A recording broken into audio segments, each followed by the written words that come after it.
best $2 I ever spent was for the marriage license. Do you two agree on historical details? Some of the things I forget, and some, you know, it's been so long ago, and it's easy to forget them. Yeah. Senior moments, son. Yes. Her first words were, "Hello, little boy, what's the name of your dog?" Just to borrow my bike and wreck it. Yeah. Well, what sort of things did you do? We had picnics, and we went on hay rides. Actually, I said, you know, I think I'm going to end up marrying that one right there. Isn't that strange? It just sort of blurted out, you know? Just like And that? can you imagine? No. 2 years later? Oh, the engagement ring was something else. We were going to a dance at the aquatic park. I went and picked her up, and I had inside the orchid, I had the ring. So when she opened up the box for the orchid to put on the orchid, there was The ring was in the throat of the orchid. He was just a great guy. He just was very considerate and very thoughtful, and always opened the car door for me. I thought that was pretty nice. I bet there's a day that doesn't go by that you don't think about him. I don't think there hardly is. They are the proof that true love can last a lifetime. Proof that throughout all of life's ups and downs, humor and respect, devotion and friendship are more than words that define a binding marriage. They're words to live by. Words these amazing couples have never forgotten, not for a second. I'm gonna go all the way. I love you. Love you. Yeah, sure, you say it because I said it first. That's okay. Welcome to Eye on the Bay. I'm Brian Hackney, and you're about to see a story you will never forget. A love story told by 6 couples who can teach us a thing or two about surviving 6 decades of marriage. Whether you're from here or not, their tale of growing up in San Francisco will paint a portrait of life here in far simpler times. It's a story that peels away like layers of an onion. But that's not why you'll be shedding a tear by the time you've seen this story. Bay Area changed much since you grew up? We could remember the old streetcars before they had the modern ones and the buses. They were children of the Depression, all of them raised in a San Francisco few of us would even recognize. Our house was on the last block built at that time in the city across from what is now Crocker Amazon Park. We wake up in the morning and there'd be cows in our backyard and little sheep. Galdo and Pat remember it like it was yesterday.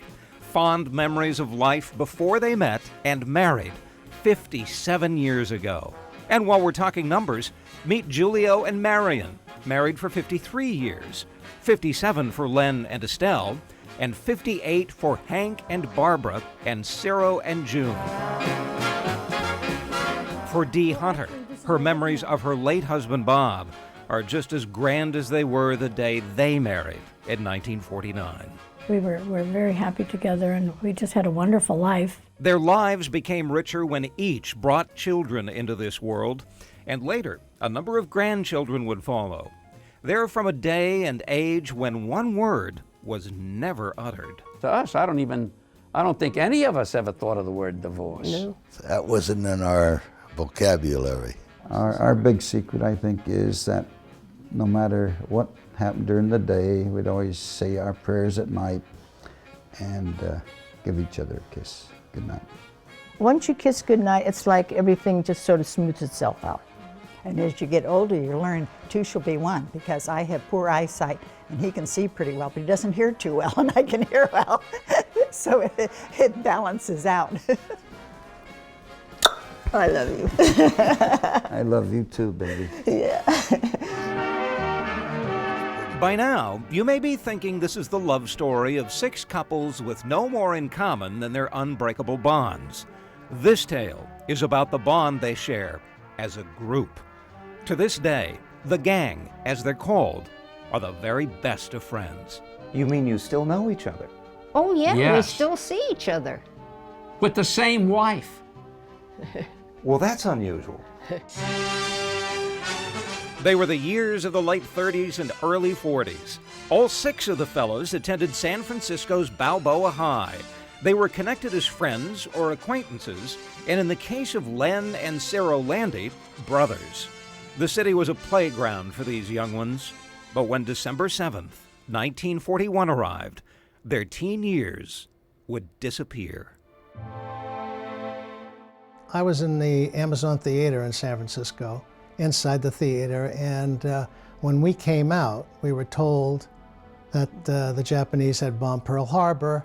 I lived on Noe Street, you know, in the Castro district, and I was at the Castro Theater that day with about 3 or 4 girls. And when I got home, you know, I mean, that's when I heard. And, you know, it really was a great, great shock. Well, we had just gotten home from a church, and I was outside kibitzing with some of the neighbors, and my mother called me, and I says, "What's up?" And she says, "They just announced that they bombed Pearl Harbor." And of course, I knew where Pearl Harbor was because my brother was on the Arizona. Galdo would soon learn his brother was not coming home. It's something that there's no way that I'll ever forget it. He joined the Navy, and in a year and 8 months, he lived the life he wanted. And now, although at different times and in different parts of the world and in different branches of the military, the boys from Balboa High met their own calling. You yourself signed up. I had gotten home, it was my birthday. My mother had dinner for me. I Happy finished my birthday. dinner, and she says, "Incidentally, here's your birthday present." And sure enough, it was a greetings from the president. What did you think? I guess I had to go. When we come back, the men return home to San Francisco and hear the amazing story of how one man played Cupid and brought all the couples together.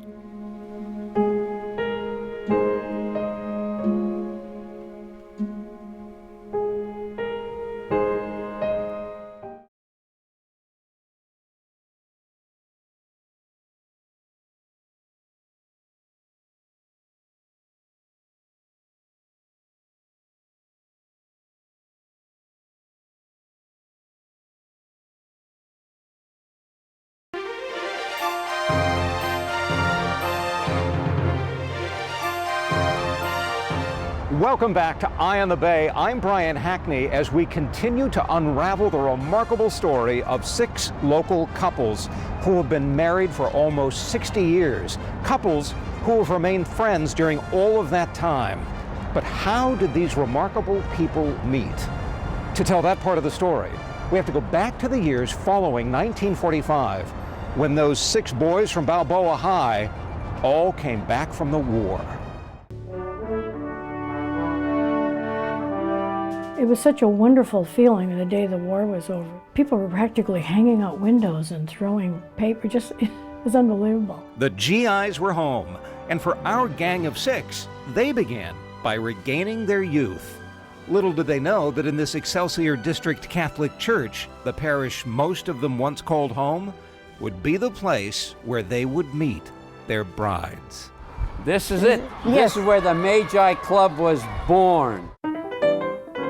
Father John Coughlin, a 30-something-year-old priest, created what was called the Magi Club. It was a way for young singles to socialize following the war. Well, he was a great guy. I mean, he was, everybody liked him. He looked like Burt Lancaster. He looked like Burt Lancaster. Young-looking Burt Lancaster. I can remember my grandmother used to come up, and she used to love to go. We'd go to church and we'd take her to Epiphany. And she'd say, "I hope that Burt Lancaster's saying Mass today." I don't know, Grandma. Look at this. Saturday, June 5th, 1948, the Magi Club presents Spring Formal on Treasure Island. It didn't take many holiday dances, or picnics, or after-church outings to the old playland at the beach before the fellows would connect with some charming young ladies. Do you remember the first time that you saw Cyril? He asked me to dance. No girl was allowed to go home by herself. And yes, because the boys were very protective. They would take us to a creamery and treat us to cocoa, and then take each of us girls home. And Cyril kept saying, "Come on, get in the car." And I did in the back seat. And finally, he'd take me home last. In fact, she told one of the gals at one of the clubs one night that she says, I don't know whoever's going to land up with Galdo. He talks too much. I said, and you landed up with me. Yeah, I said, I feel sorry for whoever marries him. What sort of things did you do? We'd all be together at Sunday Mass, and what's going on today? I don't know, just get here at 5:30. Well, let's go roller skating. So we go down to San Mateo roller skate. Well, after about a couple hours, I said, what are we going to do now? We used to go to Candlestick Park, but it used to be the Candlestick Cove. And that you'd have weenie roasts out there. One night, we even took the key train over the bridge to Oakland and back, you know, and we're singing and having a lot of fun. Conductor looked at us and says, just stay in the back of the car, you know, and... I mean, these were simple things, but the kids were satisfied enough with that. I mean, today it wouldn't fly. Everybody was single. That was Father Coughlin's plan, to team you up. No, actually, and it worked well. It worked well. So well, back in these simpler times, that it wasn't long before you could hear the sounds of wedding bells. Father didn't like it, but we nicknamed it the Matrimonial Bureau because we got about 20 marriages out of it. And he didn't like that. You owe a lot to Father Coughlin. That's definitely. right. If it wasn't for him, we wouldn't have met. And although they lost contact with Father John years ago, they never forget to give thanks to the man responsible for what they have today. Still to come, 6 weddings, and in later years, the loss of one of the gang. And later, we get the group together again. Eye on the Bay gathered all of the family for a surprise celebration.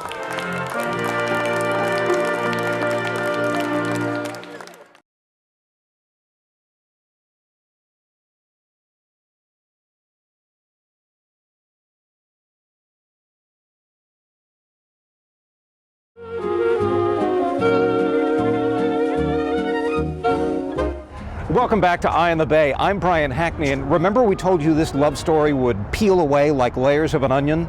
Well, just wait. The story of Father John Coughlin, who at the end of World War II started a social club. And in that club, 6 young women and 6 young men meet. They use San Francisco as their playground for courtship and then for marriage. And get this, after almost 60 years, they're not only still married, they're all still friends. I asked her, it was at the Stanford Pavilion, and we were sitting in the car, and I asked her to be my wife. And I think she said, it's about time. I think he said first he had to pay for his car, and then he had to buy a ring. Between the years of 1949 and 1954, our 6 couples would become man and wife, with Father John presiding at the altar.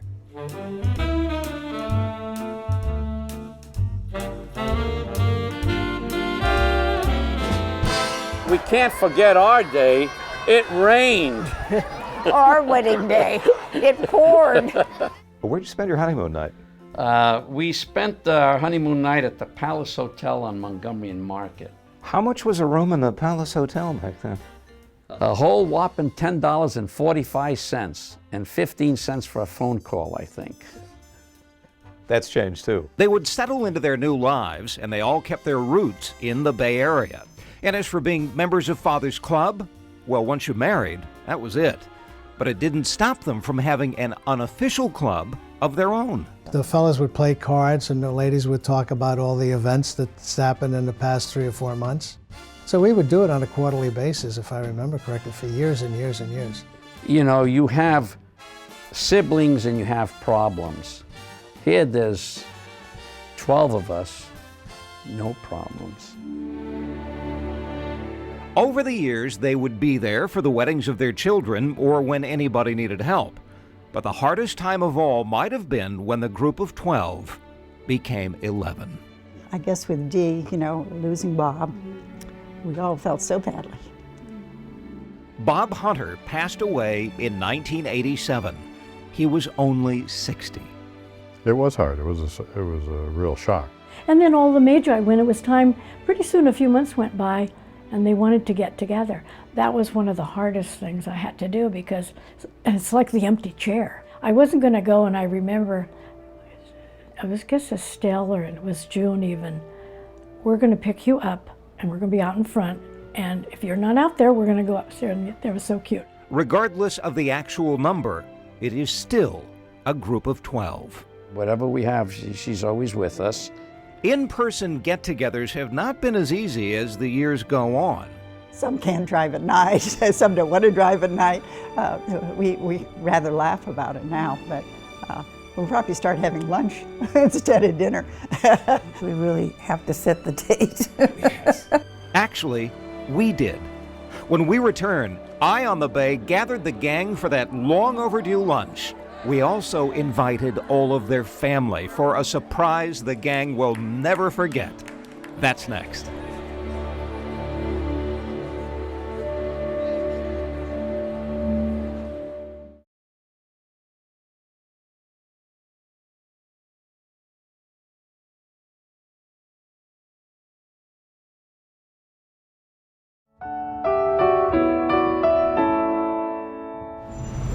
Welcome back from outside the Palace Hotel in downtown San Francisco, and this is a special place in our story because on one night back in 1950, this is where Pat and Goldo began their honeymoon.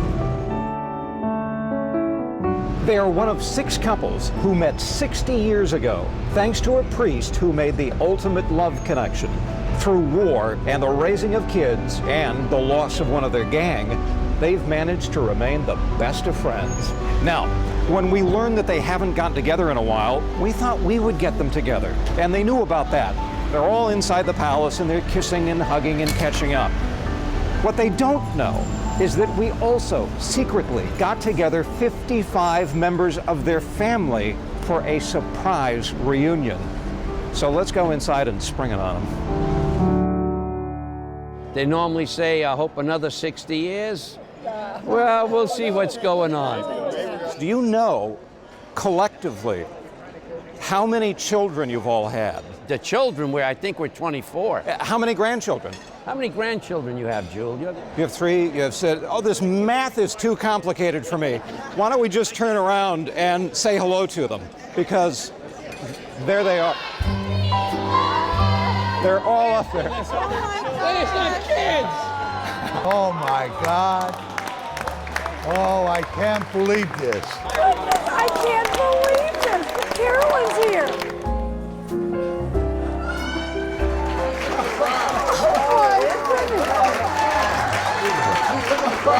What a surprise, I'm telling you.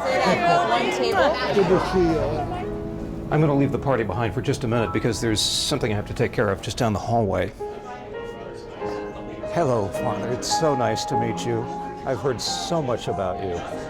Your story is a remarkable story, and I always think of the fate, the circumstances, that the odds of everything happening that combined to ensure that all of you would be here today. If what had happened 60 years ago had gone slightly awry, and we all know, I've heard the story, and I know this is family folklore, that we all realize that none of this would have happened. Your children and your grandchildren would not have happened if it had not been for that man 60 years ago organizing this club and getting all of you together. So if you don't mind, could we just take a moment of silence to reflect upon Father Coughlin?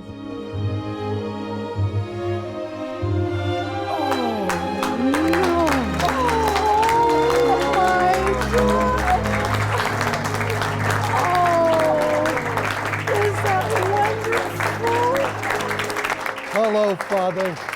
God bless you. We love you. Thank you. Father John. God bless you, Father. See what you caused. This is your family. This is your family. I know. On this day, it was as if the members of the Magi Club were still looking at this 93-year-old man through 20-year-old eyes. God bless you, Father. God bless you. God bless you. Thank you. This is great. And I can see the Burt Lancaster. A round of applause for Father Coughlin.